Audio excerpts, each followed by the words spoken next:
Em Canis do Norte, um único golem derrota todos os poderosos golems, incluindo o comandante golem da Companhia Mágica da Terra. Os companheiros ficam em estado de choque extremo.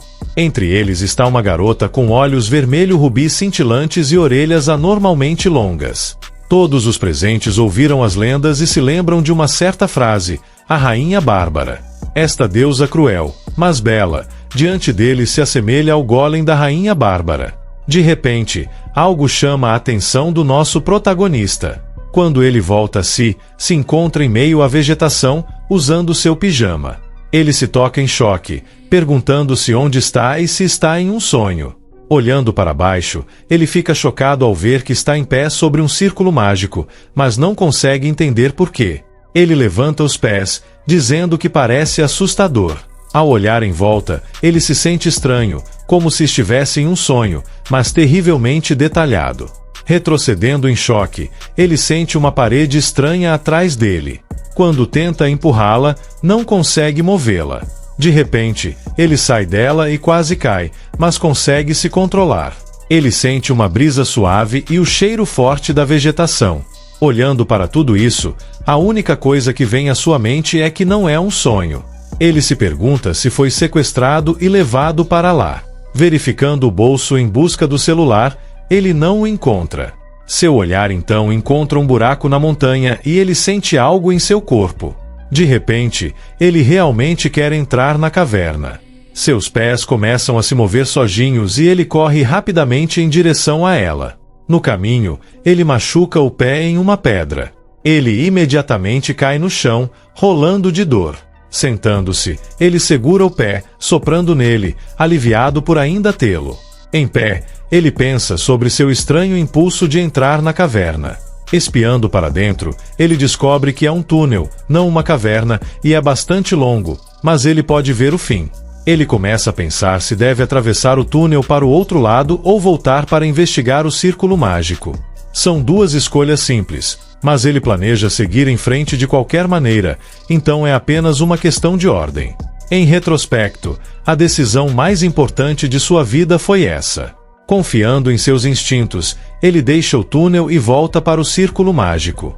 É uma decisão simples, mas é aquela que escreve a primeira página de todas as histórias que virão. Andando mais, ele fica chocado ao ver um portão grande e maciço. Ele chega até ele retornando ao misterioso círculo mágico e encontra uma única linha se estendendo dele. Sentado para olhar, ele vê que a linha no chão é da mesma cor do círculo. Ela se estende em direção a um bosque na direção oposta do túnel. Enquanto caminha com ela, ele percebe que parece que a linha atravessa o portão. No entanto, há um problema. Não se move quando ele empurra ou puxa. Outro círculo mágico está no portão e parece um pouco sinistro. Ele diz isso mesmo sabendo nada sobre magia. Ele se pergunta que tipo de lugar é esse. Deveria ser fácil de abrir com algum encantamento mágico. Incapaz de pensar em outra coisa, ele grita, "Abra-te, Sésamo!" Ele começa a rir, sabendo o quão ridículo soa. Para sua surpresa, a porta se abre de repente, deixando-o chocado. Olhando para dentro, ele vê que a linha continua. Seus olhos coçam de curiosidade, então ele pula para dentro, pensando que pode muito bem entrar. Enquanto caminha mais, ele percebe que não há luz. Parece alguma ruína ou tumba estrangeira. Ele percebe que a luz da entrada não pode ir muito longe. Se tivesse uma lanterna, poderia usá-la, mas não tem. Se tivesse uma, poderia até usá-la para pedir ajuda e não teria seguido aquela linha aleatória para essa tumba aleatória. Ele se pergunta se o túnel o levará a uma casa ou algo assim. Se pelo menos conseguir chegar a uma casa, poderá contatar a polícia ou sua família. De repente, ele sente dor na cabeça e percebe que algo está errado. Caminhando mais, ele vê uma luz brilhante. Caminhando mais, ele se encontra em um enorme salão.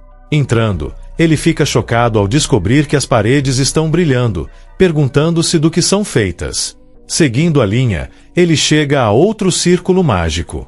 Sentado, ele pensa em como o túnel de onde veio está ligado a este. Isso não o ajuda muito, mas ele se sente melhor por estar aqui. Parece valer a pena. De repente, ele sente algo e, quando se vira, fica chocado ao encontrar um esqueleto sentado em um trono. Ele fica apavorado, pensando que depois de caminhar por terras desconhecidas finalmente encontrou outra pessoa, mas é apenas um esqueleto. O esqueleto está vestindo coisas caras, então ele adivinha que é bastante importante, provavelmente uma tumba. Juntando as mãos, ele afirma que é apenas uma vítima infeliz e não está tentando profanar a sepultura. Ele pede ao esqueleto para não amaldiçoá-lo. Ele de repente nota um livro na mesa lateral. Parece um livro de pedra e parece ter sido deixado lá pelo esqueleto, indicando sua importância. Interessado, ele caminha em direção a ele, mas as encadernações o mantêm fechado e preso ao pedestal. Em vez de uma fechadura, há outro círculo. Ele acha que pode abrir com alguma frase, semelhante à do portão de pedra. Apavorado, ele se lembra da frase Labra-te, Sésamo, e pensa que a explosão da porta foi culpa dele. Embora esteja apreensivo, sua curiosidade vence. Ele diz isso e, de repente, o livro explode. Chocado, ele fica apavorado com o brilho, mas percebe que funcionou. Quando ele o abre, ele pensa que precisa inventar algumas desculpas, mas o livro agora está aberto e é hora de olhar para dentro. Ao olhar para o livro, ele vê um script que nunca viu antes, mas consegue lê-lo. Detalha a invocação do Rei Feiticeiro e a teoria da destruição do mundo em 2000 anos.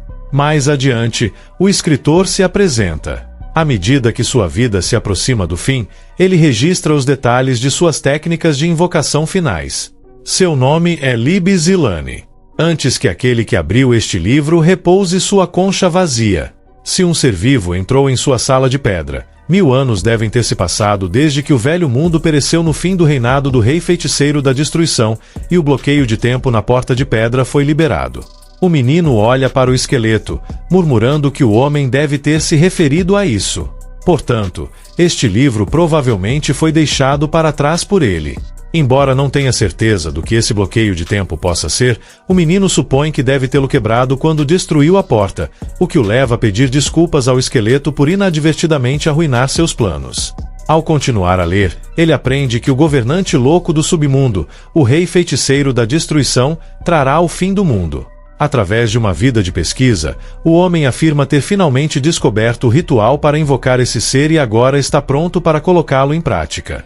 O menino ri, pensando que o homem deve ter um desejo de morte, razão pela qual ele decidiu invocar o Rei Feiticeiro. Sentindo uma pontada de pena pelo homem, agora reduzido a um esqueleto, ele reflete sobre a ideia de que o Rei Feiticeiro, o governante da destruição, se manifesta em seu mundo através de convocação seletiva do submundo. Sem dúvida, o Rei Feiticeiro mencionado em registros passados deve ter sido trazido usando meios semelhantes, mas ele se pergunta se simplesmente estar morto não é suficiente. O Rei Feiticeiro anterior foi morto antes que pudesse acabar com o mundo, embora seu desejo de destruir fosse intenso. Sua proficiência mágica era deficiente. O garoto conclui que ninguém até agora foi poderoso o suficiente e determinado a destruir o mundo. O autor do livro aconselha um processo simples de 2 etapas para garantir o sucesso. Primeiro, selecione um recipiente com base apenas no poder mágico, escolhendo um habitante do submundo com a força necessária, mas sem o desejo de destruir o mundo. Em seguida, implante um forte desejo de entrar no início da caverna do fim, que ele criou. Entrar na caverna ativará a técnica escala de alerta de transcrição da alma, anulando a personalidade do habitante do submundo. Chocado, os olhos do garoto se arregalam ao perceber que a caverna que ele queria explorar era o próprio início da caverna do fim. A percepção o enfurece, e ele se lembra de correr em direção à caverna, agora entendendo que isso teria apagado completamente sua personalidade e memória, substituindo-as pela vontade de destruir o mundo. O garoto grita, amaldiçoando o esqueleto, repreendendo-o por quase ter acabado com sua vida se ele tivesse entrado naquele túnel. Ele grita para o esqueleto ir sozinho se quiser morrer, reclamando do problema que quase causou a ele. Depois de fazer um escândalo, ele se acalma, lembrando que o esqueleto já está morto. Ele então resume que este é de fato um mundo diferente, e ele foi convocado para se tornar o Rei Feiticeiro. Enquanto lê mais, ele descobre outro detalhe crucial. Para convocar o Rei Feiticeiro, o invocador deve oferecer sua própria vida como compensação. O garoto percebe que esse homem sacrificou sua própria vida para convocá-lo para este mundo. O garoto fica chocado, mas continua lendo. O texto menciona que para garantir a conclusão do ritual, indivíduos com sangue antigo são sacrificados como estímulo. Ele não entende completamente os detalhes, mas a menção de sacrifício sugere fortemente que houve outras vítimas. Uma onda de choque percorre seu corpo, e ele levanta a perna, imaginando chutar o esqueleto de Zilean para o outro lado da sala. O pensamento de que outros foram sacrificados o enfurece, mas ele pausa, abaixando a perna ao perceber que Zilean já está morto. Se ele ainda estivesse vivo, ele definitivamente teria dado um chute nele, mas chutar um esqueleto agora não vai ajudar em nada. Ele se orgulha de ser uma pessoa moral e se recusa a ceder à sua raiva. Ao sair da caverna, ele percebe que o céu está escurecendo.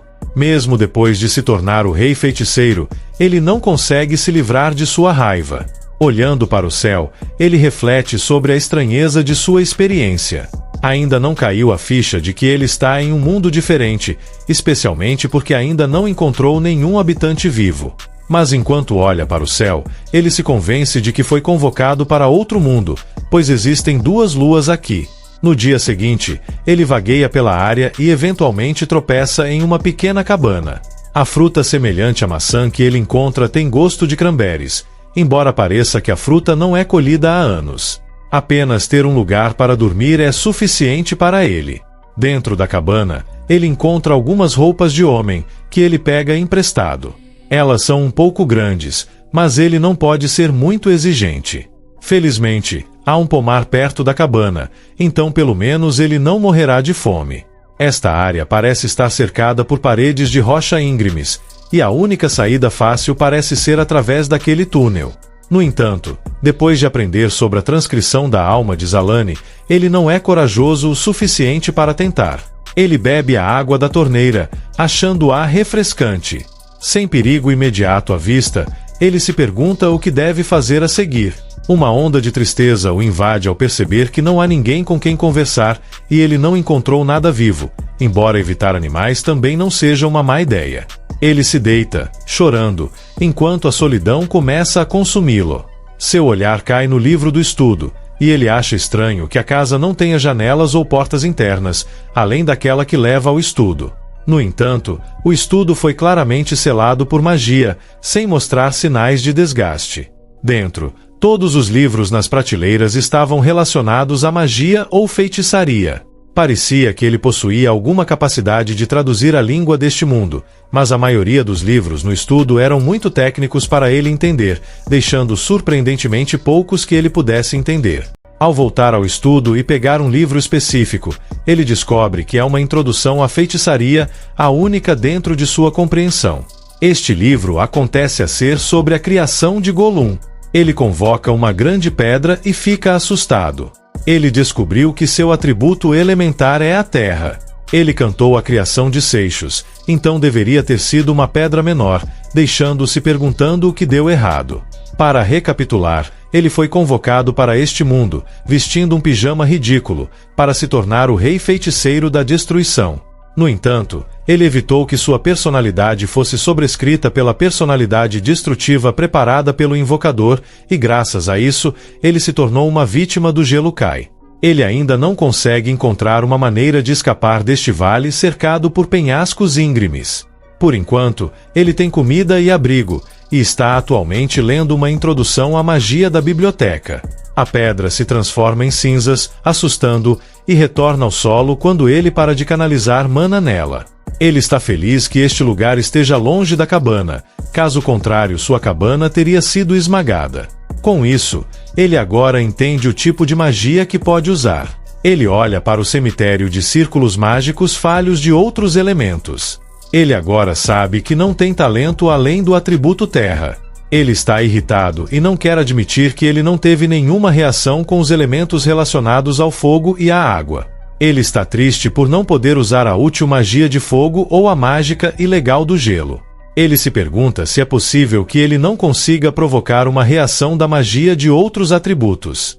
Ele acha que é culpa do livro, e um dos autores deste livro de magia é aquele que o convocou para destruir o mundo, agora um esqueleto chamado Lib Zilean. Ele acha que a cabana em que está morando era a casa de Zilean, mas como a cabana e o pomar estão há muito tempo negligenciados, parece que ele foi convocado vários anos após a morte de Zilean. Ele deduz que este pode ter sido o local onde Zilean estava pesquisando a convocação do rei feiticeiro, e que ele foi o autor deste livro. Considerando o currículo do autor, usando o título de arquimago da corte real, ele acha que Zilean pode ter sido professor em alguma academia e se pergunta por que alguém com uma posição tão elitista queria destruir o mundo.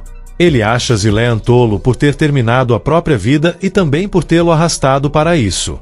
Ele entende por que ele fez isso, e dentro do livro de pedra que pode ser considerado seu bilhete de suicídio, era para seu noivo. Seu noivo foi pego em conflitos políticos e morreu, e foi por isso que ele queria destruir o mundo, mas isso não significa que ele possa simpatizar com as ações de Zilean. Pelo menos agora ele sabe que seu atributo é terra, e a seguir ele o estudará em detalhes. Há um total de 12 volumes do livro de introdução. O primeiro é uma visão geral de cada atributo, o segundo é o atributo fogo e o quarto é a terra. Ele fica chocado e se pergunta por que apenas o livro da terra é tão fino. É evidente como a sociedade mágica tratou o único atributo mágico que ele poderia usar. Depois de reler, ele entende que Zilean estava desrespeitando o atributo terra e indiretamente dizendo que a magia da terra é inútil, mas ele não está errado sobre isso. Ele percebe que o quarto volume é diferente e tem um estilo de escrita diferente do primeiro, e de alguma forma parece gentil e caloroso. Ele percebe que o quarto foi escrito pelo coautor Enili Hughes, e imaginar Zilean ensinando-o faz seu estômago virar. Ele imagina Enili Hughes como um tipo gentil em Assam, e ele sabe que ao estudar algo, estar motivado é muito importante. Agora ele terminou com a preparação da aula e o intervalo do almoço, e ele vai desafiar a criação de Golem, a muito esperada e sua favorita. Golem é um soldado mágico da Terra e um servo silencioso que obedecerá absolutamente a qualquer ordem que seu criador der. É eficaz em batalhas antimágicas e também é amplamente utilizado nos exércitos de muitas nações. Mesmo Zilean, que odiava, tinha uma alta opinião dos golems. O aspecto que o interessa é a parte do servo silencioso, e ele acha que seu comportamento será como o de um cachorro de estimação. Ele é como uma criança neste mundo e não tem ninguém para compartilhar seus pensamentos. Nessa situação, ele pode sentir suas próprias limitações. Ele usa a magia e cria um golem estranho, que lembra suas notas baixas em arte, mesmo que ele imaginasse que fosse uma noite mais fria do que essa. Ele precisa se concentrar. Caso contrário, virará pó. Ele completa a preparação do corpo principal. Ele verifica o livro, percebendo que precisa dar uma ordem simples. Ele ordena que avance 10 passos e ele começa a se mover. Ele está maravilhado com isso e orgulhoso de seu trabalho, mas começa a quebrar e vira pó. Ele está desanimado, mas a magia não falhou. Em vez disso, estava funcionando. No momento em que ele forneceu mana e inseriu o comando 10 passos, foi decidido que sua vida seria de 10 passos. Ele sabe que a ordem é a chave, e ele começa a experimentar. Ele dá várias ordens, e se a ordem for muito longa, ela falhará e o golem não começará. Ele testa isso várias vezes, e cada uma delas tem uma vida útil curta. Isso não significa que ele não ganhou nada com isso, mesmo que a ordem seja abstrata e complexa, mas se for curta, ela começará. Ele dá um exemplo da ordem para, por favor, pegar muitos frutos roxos. Os frutos roxos são as maçãs com sabor de cranberry, e ele as chama de maçãs cranberry. Graças ao golem, ele não precisará colher maçãs hoje. Ele percebe que o sol vai se pôr em breve, e ele precisa terminar isso antes do anoitecer. A cabana tem algo que parece uma lâmpada, mas ele não sabe como usá-la. Ele diz que o livro afirma que a criação de golem requer muito mana, e não se pode criar muitos em um dia, mas parece que ele ainda tem muita mana sobrando. Ele trouxe o único livro de golem da biblioteca, mas não consegue lê-lo porque são apenas fórmulas e símbolos. Ele pensa em testar mais uma vez antes de voltar, e antes de criar, ele percebe um objeto brilhante e vai verificar. Ele descobre que é um pilar de pedra proeminente, e ele pensa que se transformá-lo em um golem, então será um de alto nível. Ele já criou vários golems agora, e ele vai transformar isso em um golem. Ele inicia a criação, cria cuidadosamente o corpo, segue os passos e agora precisa dar ordens. Ele considera torná-lo seu subordinado, mas rejeita a ideia porque é uma pessoa civilizada e não quer um escravo. Ele só cria golems porque quer alguém com quem conversar, e isso lembra o cachorro que ele tinha em casa. O cachorro o reconhecia como seu dono, mas agia de acordo com seu próprio livre-arbítrio. Ele não fazia coisas que não gostava e às vezes nunca ouvia se estava de mau humor, e ele pensa em dar-lhe uma ordem para ajudar um ao outro. Ele ordena que se torne seu companheiro para sempre. Ele vê que nada está acontecendo e se pergunta se falhou. Ele considera mudar as palavras, mas percebe que uma grande quantidade de mana está vazando de seu corpo, e sua mana começa a fluir para o golem e começa a circular. Em vez de sentir, ele pode vê-lo com os olhos, e está drenando muita mana dele. Ele desmaia, e o golem olha para ele. Ele acorda em seu quarto, e percebe que seu casaco e botas não estão nele, e ele vê o golem. Seu corpo está pesado, e ele pergunta se o golem o trouxe de volta, e ele acena com a cabeça. Parece inteligente, e seu experimento é um sucesso. Ele pensa em dar-lhe um nome, e depois de decidir, ele o chama de Golteru. Ele agradece a Golteru por cuidar dele e diz que eles devem se dar bem. Ele diz a Golteru seu nome, mas percebe que não sabe o seu próprio nome. Ele pensa sobre seu nome, suas informações familiares e a memória de sua vida no mundo anterior, que é quase inexistente, e ele pensa que é melhor esquecer os sentimentos que sentiu pelas pessoas no mundo anterior. Em poucas palavras, ele não apenas perdeu suas memórias. O único que sabia dele e o convocou também está morto. Ele mal conseguiu evitar a transcrição da alma graças a ele ter tropeçado. O fato de ele ser capaz de entender a linguagem deste mundo faz considerar que não é impossível que algo tenha acontecido com seu corpo ou cabeça, e o culpado já está morto, sem outra pista disponível. Ele se sente triste em suspiros, percebendo que não há como ajudar algo que ele acabou de esquecer. Ainda cansado porque sua mana foi sugada enquanto criava Golteru, ele decide deitar na cama até seu corpo se recuperar. Ele começa a organizar sua memória enquanto deixa Golteru ouvir, contando-lhe sobre o mundo em que viveu antes e tudo o que aconteceu antes de ser convocado. Enquanto fala, ele confirma que ainda consegue lembrar os nomes de pessoas do mundo anterior, mas essas pessoas são figuras históricas, artistas e políticos. No entanto, quando se trata de seus pais, irmãos ou do lugar onde costumava viver, ele não se lembra de nada. Ele percebe que Golteru pode entendê-lo, o que o deixa feliz, e quando ele fala sobre o pijama que está usando, ele olha para ele e se pergunta se Golteru o entende. Ele pensa que Golteru é um bom garoto. Enquanto Golteru o encara, ele pergunta por que está tão perto. Sem noção de espaço pessoal, ele pergunta se Golteru é um cachorro. Finalmente, ele percebe o padrão na testa de Golteru e pergunta sobre ele. Quando ele criou o corpo de Golteru, o padrão não estava lá, então ele toca nele, o que envergonha Golteru, mas ele ainda o toca. Ele ri porque, apesar do corpo grande de Golteru, ele ainda dá aquela resposta, ou seja, Golteru é como um cachorro.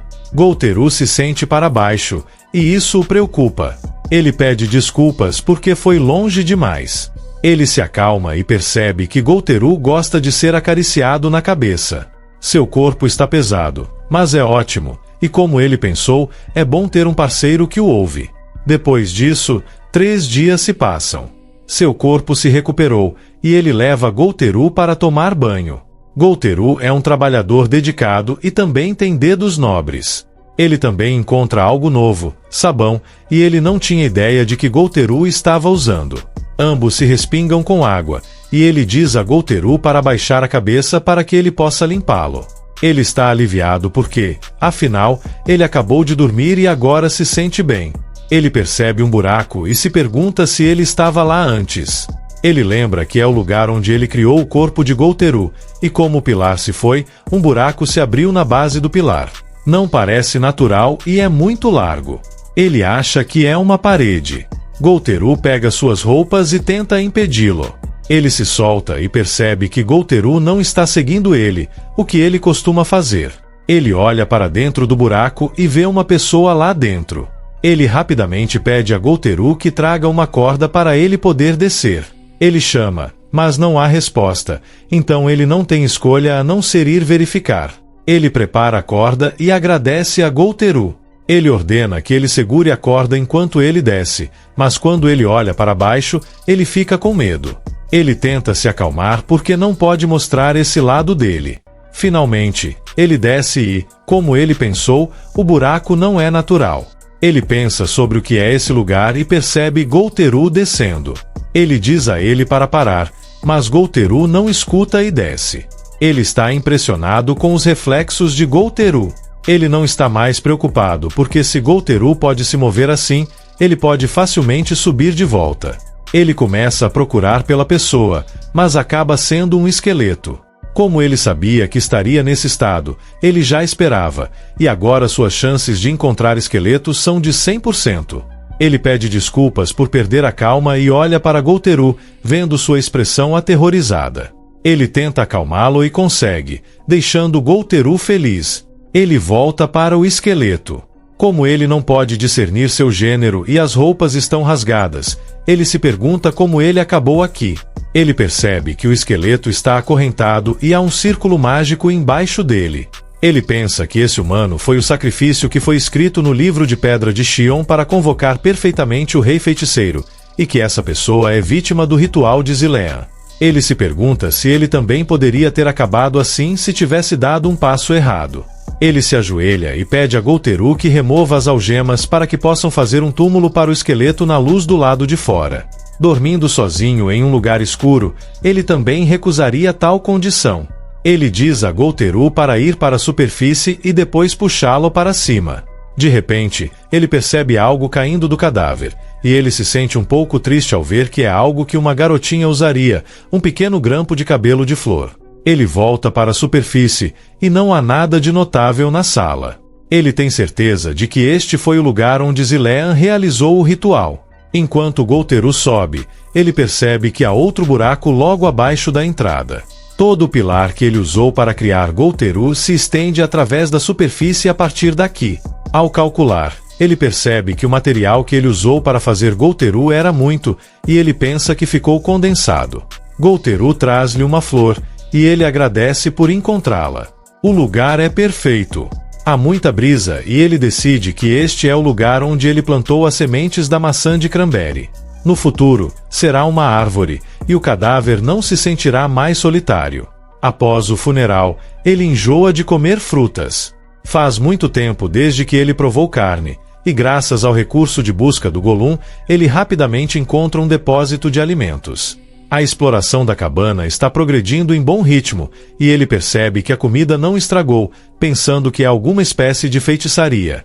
Ele encontra algo útil, um mapa. Ele conta a Golteru sobre isso, percebendo que sua vida no outro mundo chegou a uma grande virada. Depois de descobrir o mapa no estudo de Zilean, eles finalmente ganham uma compreensão do mundo exterior além da área fechada. Ele aponta para o mapa e conclui que este deve ser o seu local, pois está rotulado como Final Candidate 324 Basin. Em seguida, ele aponta para o assentamento mais próximo, mas, incapaz de decifrar as legendas e símbolos do mapa, permanece sem saber a distância. Golteru lhe dá uma maçã de cranberry, e ele expressa sua gratidão. Ele revela que tem o hábito de balançar levemente o ombro sempre que se sente feliz. Determinado, ele diz a Golteru que eles devem escapar desse lugar. Se eles permanecerem, eventualmente ficarão sem comida. Assim, eles começam os preparativos para partir. Para provisões, ele seleciona alimentos de longa duração e outros suprimentos essenciais para viagens, incluindo suas maçãs de cranberry favoritas. Ele também embala alguns livros. Os preparativos levam vários dias, e depois de muito tempo, ele finalmente está pronto para se libertar dessa gaiola. No entanto, sua principal preocupação é como navegar pelo penhasco. Ele pensa em usar o feitiço Criar Pedra, que conjura um grande rochedo a cada lançamento. Ele planeja destruir o penhasco usando continuamente esse feitiço. Incerto da espessura do penhasco, ele decide fazer um teste primeiro. De repente, Golteru se aproxima, e ambos se encontram no ar, fazendo-o gritar. Golteru os pousa com segurança na beirada e gentilmente o coloca no chão. Ele agora entende o significado da opção aérea de Golteru. Ele tenta se acalmar, aliviado por não precisar gastar seu mana, e olha para fora do penhasco. Ele se aproxima da borda para ter uma melhor visão e fica chocado ao descobrir que não há nada à vista. Eles estão no meio do nada. Para piorar a situação, eles estão cercados por um penhasco em forma de rosquinha com aproximadamente 50 metros de espessura. Em contraste com os jardins exuberantes e verdes da bacia, o outro lado do penhasco é um deserto marrom e árido, onde nem mesmo a grama é escassa. A disparidade entre o interior e o exterior é esmagadora, mas ele decide que não adianta pensar nisso. Ele sugere a Golteru que eles devem encontrar uma encosta para descer. De repente, Golteru o abraça e ele grita enquanto saltam. Ele ordena a Golteru que a partir de agora, ele decidirá quando saltarão, olhando intensamente e questionando se Golteru entende. Em seguida, examina o mapa e informa Golteru que há uma estrada principal próxima, raciocinando que se há uma estrada, deve haver pessoas passando, então eles seguem nessa direção para investigar. Esta é a primeira vez que ele se aventura para fora e seu coração acelera de excitação. Ele está curioso, lembrando-se das bestas mágicas que leu em seu livro de feitiçaria. Essas bestas mágicas são monstros que possuem magia semelhante à dos feiticeiros e, dada sua localização remota, há uma alta probabilidade de ele encontrar um. Ele sorri, confiante em seu status de rei feiticeiro, uma figura semelhante a um chefe final, o que deveria torná-lo mais forte que qualquer monstro. Quando chegar a hora, Golteru o ajudará e, se for um monstro perto de uma cidade ou estrada, até mesmo a magia de nível iniciante deve ser suficiente para derrotá-lo. De repente, Golteru fica na frente dele e ele fica perplexo, pois Golteru sempre seguiu meio passo atrás. Ele pergunta se há algo errado e então ouve uma voz rindo, reconhecendo que foi notado. O monstro comenta que seu golem possui altas habilidades, mas parece semelhante aos usados na agricultura. Ele fica pasmo ao ouvir a voz de um menino que acabou de atingir a puberdade emanando dessa monstruosidade. O monstro continua, observando que embora o golem seja fraco, ainda é o familiar de um rei feiticeiro e ele esperou muito tempo por esse momento, esperando ser entretido. O protagonista percebe que o monstro é semelhante a um chefe de meio estágio. Um arrepio percorre seu corpo quando Golteru fica furioso e o monstro também fica com raiva, revelando que seu demônio das sombras é uma criatura especializada em combate físico. Com um golem tão frágil, o rei feiticeiro perecerá em segundos. No entanto, o inesperado acontece. Golteru de repente estoura a cabeça do monstro e sangue começa a fluir. O rei feiticeiro fica pasmo e se aproxima para inspecionar o corpo, confirmando que está morto. Sua primeira batalha em outro mundo termina em quase segundos sem ele nem mesmo levantar um dedo. O sangue em Golteru desaparece e o cadáver do monstro também desaparece. Ele instrui Golteru a sentar, observando que o monstro estava contaminado e, embora tenha desaparecido, ainda é revoltante sair sem limpar. Ele está maravilhado com os ataques de Golteru, que aconteceram tão rapidamente que ele nem mesmo conseguiu segui-los. O demônio também fez alguns comentários perturbadores, mas o rei feiticeiro está satisfeito enquanto seu golem permanecer feliz. Se é só isso que é preciso, será fácil para ele manter Golteru contente.